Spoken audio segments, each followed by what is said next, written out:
मोहित railway station के पास कचरा चुनकर अपना गुजर बसर करता था। मोहित जब 12 साल का था तभी उसकी माँ चल बसी और उसके बाप केवल शराब के नशे में डूबा रहता था, जिस कारण उसकी दोनों किडनी खराब हो गई थी, जिस कारण उसका बीमार बाप की जिम्मेदारी भी मोहित के मासूम कंधों पर आ गई थी। आज तो ज्यादा कचरा इकट्ठा हो गया है, इन कचरों को जाकर मैं तिवारी सेठ को बेच आता हूँ, आज तो लगता है अच्छी कमाई होगी। मोहित अपने मासूम कंधों पर कचरों का बोझ उठाकर मुश्किल से चलते हुए कचरा सेठ तिवारी के पास पहुंच जाता है। तिवारी एक नंबर का कंजूस और लालची इंसान था।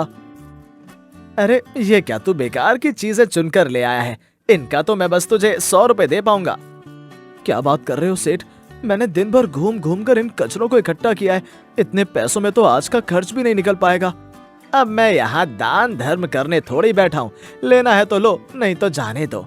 अच्छा चलो जो भी है दे दो। मोहित 100 रुपए लेकर वहां से निकल जाता है और अपने पिता के लिए दवाई और खाने का सामान लेकर घर जाता है। घर पर उसका पिता रमेश खांसता हुआ पलंग पर पड़ा था। ये लीजिए, मैं आपके लिए दवाई लेकर आया हूं पिताजी। रमेश दवाई की शीशी फेंकते हुए, अरे पागल, ये दवाई से क्या होगा, दारू लेकर आ, दारू।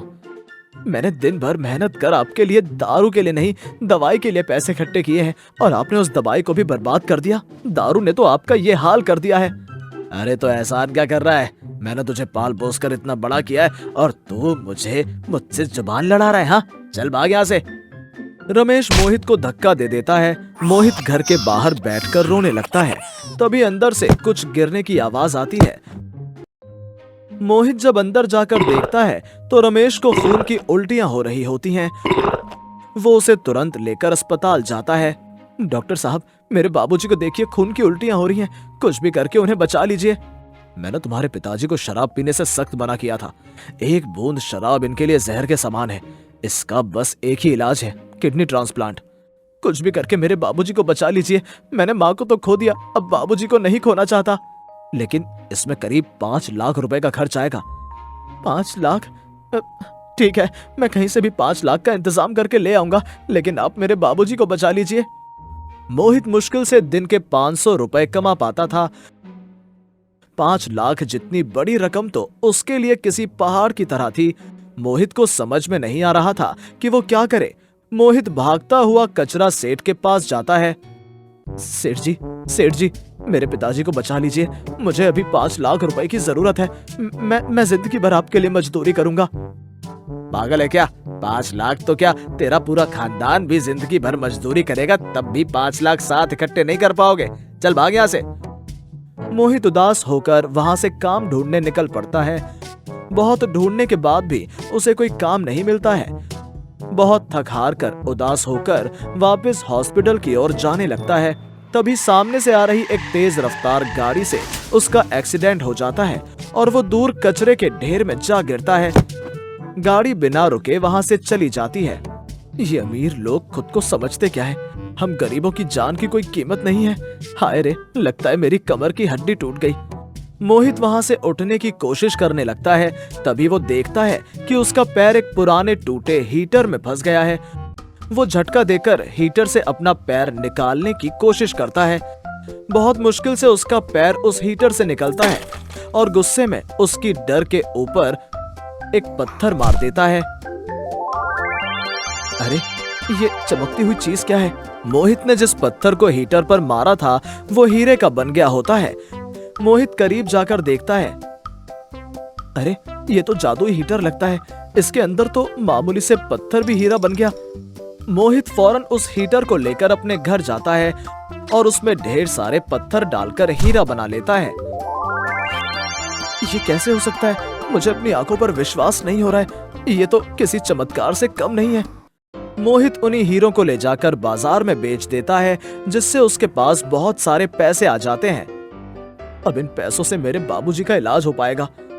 मोहित उन पैसों से अपने बाबूजी का इलाज करवाता है, जिसके बाद उसके बाबूजी बिल्कुल स्वस्थ हो जाते हैं। आपका बेटा किसी श्रवण कुमार से कम नहीं है। इसने आपकी जान बचाने के लिए अपनी पूरी जान लगा दी। मुझे माफ कर दे बेटा, मैं आज तक तुझे कोई खुशी नहीं दे पाया और तूने मेरी जान बचाने के लिए क्या कुछ नहीं किया। मोहित रमेश घर पर आते हैं। लेकिन तेरे पास मेरे इलाज के लिए इतने पैसे कहाँ से आए? मोहित रमेश को जादुई हीटर वाली पूरी कहानी बता देता है। अरे वाह, अब तो हमें काम करने की कोई जरूरत नहीं। हम आराम से इस जादुई हीटर की मदद से पत्थर को सोने में बदलकर मोटा माल कमा सकते हैं। और अब मुझे 10-20 रुपए की देसी दारू पीने की जरूरत नहीं है। अब तो मैं ब्रांडेड विस्की पीऊंगा। ये क्या बात कर रहे हैं बाबूजी? ये जादुई हीटर क्या मैं ऐसे गलत इस्तेमाल के लिए लाया हूँ? और डॉक्टर ने कहा है कि एक बूंद शराब भी आपके लिए जहर के समान है। अरे उस डॉक्टर को कुछ आता जाता नहीं है, चल हट यहाँ से। रमेश हीटर में ढेर सारे कंकड़ डालकर हीरे बना लेता है और उसे बाजार में बेचने जाता है। जैसे उसे ढेरों पैसे मिलते हैं, वो उसकी ब्रांडेड विस्की लेकर आता है। ये गलत है, मैं आपको ऐसा नहीं करने दूंगा, चल हट यहाँ से। रमेश विस्की की बोतल खोलकर पीने लगता है कि तभी मुंह से सारी विस्की निकलकर वो फेंक देता है। ये क्या, इस विस्की की बोतल में गौमूत्र कैसे आ गई? रमेश सारी विस्की की बोतल खोलकर देखता है, सभी में गौमूत्र होता है। ये सब इस जादुई हीटर का किया धरा है। आपने इस जादुई हीटर के पैसे का गलत इस्तेमाल किया, इसलिए आपकी विस्की गौमूत्र बन गई। केवल मेहनत से कमाए गए पैसे ही असली स्वाद देते हैं। तुम सही कह रहे हो, हमें इस जादुई हीटर का प्रयोग अच्छे कामों के लिए करना चाहिए, ना कि अपने बुरे शौक और ऐशो आराम के लिए। और आखिर माँ भी तो समाज के कल्याण का काम करना चाहती थी। सही कहा तुमने, अब से इस जादुई हीटर का प्रयोग हम समाज के कल्याण के लिए करेंगे। रमेश और मोहित उस जादुई हीटर का प्रयोग से शहर में गरीबों के लिए अस्पताल और बच्चों के लिए स्कूल खुलवाते हैं।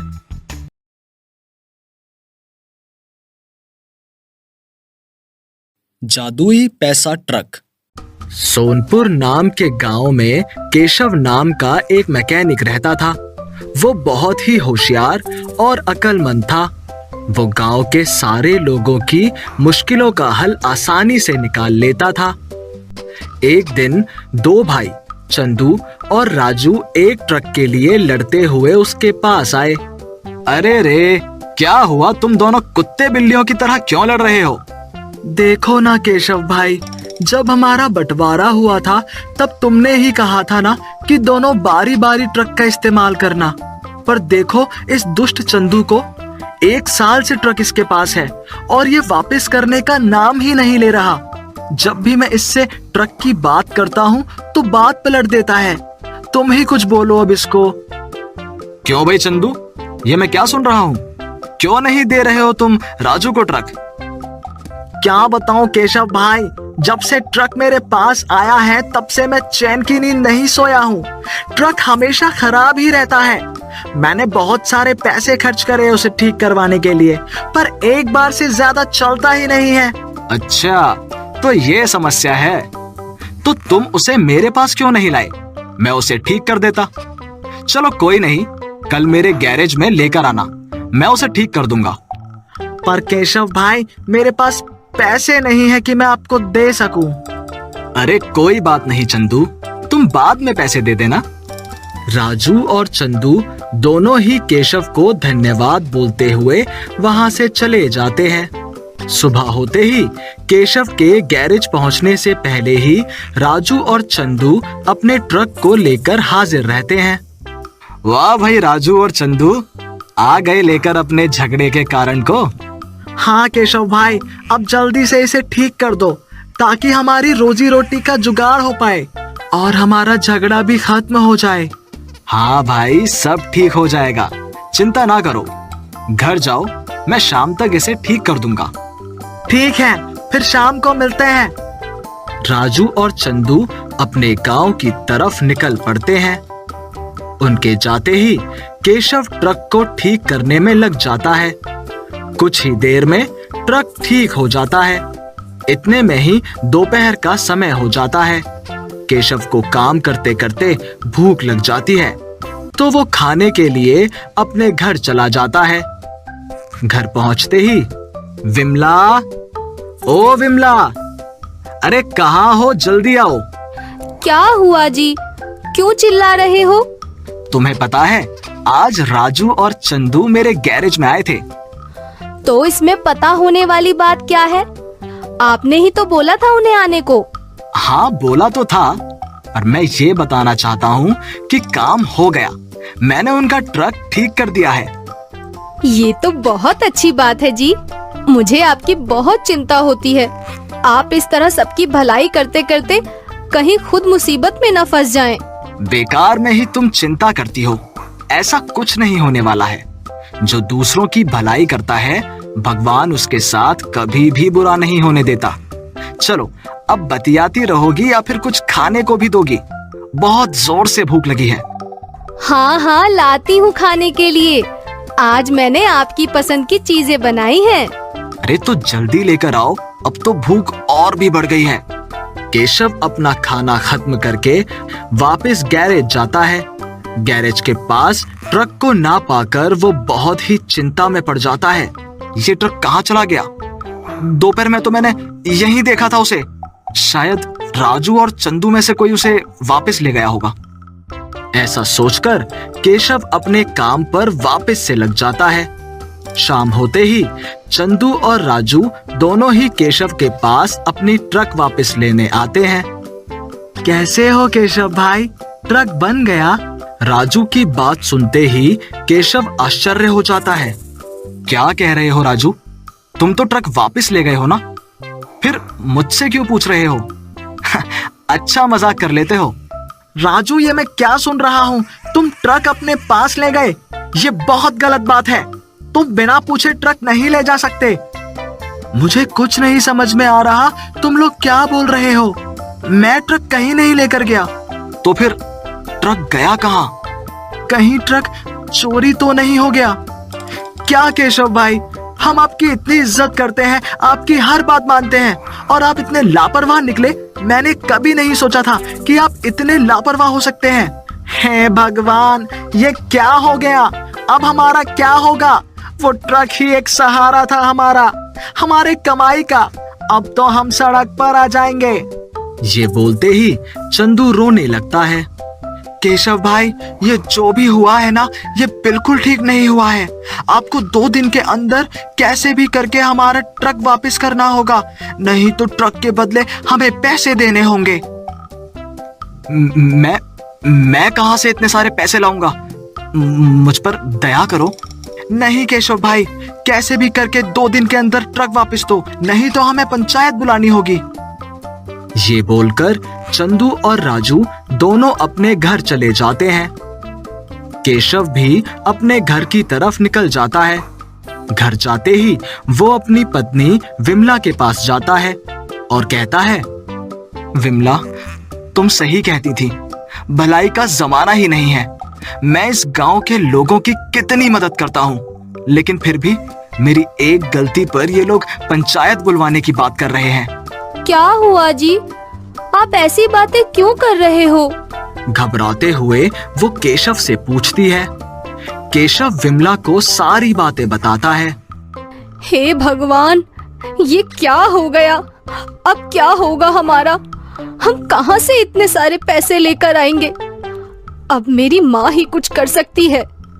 विमला अपनी माँ को फोन करती है। कैसी हो विमला? सब कुछ ठीक है ना? और दामाद जी कैसे हैं? बहुत दिनों के बाद फोन किया। नहीं माँ, कुछ ठीक नहीं है। इनकी भलाई के चक्कर में आज हम लोग मुश्किल में फंस चुके हैं। क्या बात कर रही हो? क्या हुआ? अच्छे से बताओ। विमला सारी बातें बताती है। चिंता ना करो, अच्छों के साथ कभी बुरा नहीं होता। मैं तुम्हें एक बहुत ही सिद्ध बाबा के बारे में बताती हूँ। तुम दोनों उनके पास जाओ और अपनी सारी समस्या बताना। बाबा सब ठीक कर देंगे। विमला और केशव दूसरे दिन उस बाबा के यहाँ जाते हैं और अपनी सारी समस्या बताते हैं। बाबा, कृपा करके हमारी समस्याओं का समाधान हमें बताइए। केशव चुपचाप बैठा रहता है। उसे कुछ समझ नहीं आ रहा होता। कि वो कैसे ट्रक या पैसे का जुगाड़ करे। बेटा केशव, तुम्हें ज्यादा सोचने की जरूरत नहीं है। तुम्हारी इसमें कोई गलती नहीं है। मैं तुम्हें एक जादुई ट्रक देता हूं जो तुम दोनों की जिंदगी बदल देगा। तुम जो इससे मांगोगे वो तुम्हें मिलेगा। ऐसा कहते ही बाबा अपने कमंडल से पानी हाथ में लेकर मंत्र पढ़ते हैं और फिर एक पेड़ पर फेंक देते हैं, जिससे वो पेड़ ट्रक में बदल जाता है। ये देखते ही विमला और केशव बाबा के चरणों में गिर जाते हैं। उठो मेरे बच्चों, अब ये ट्रक तुम्हारा है।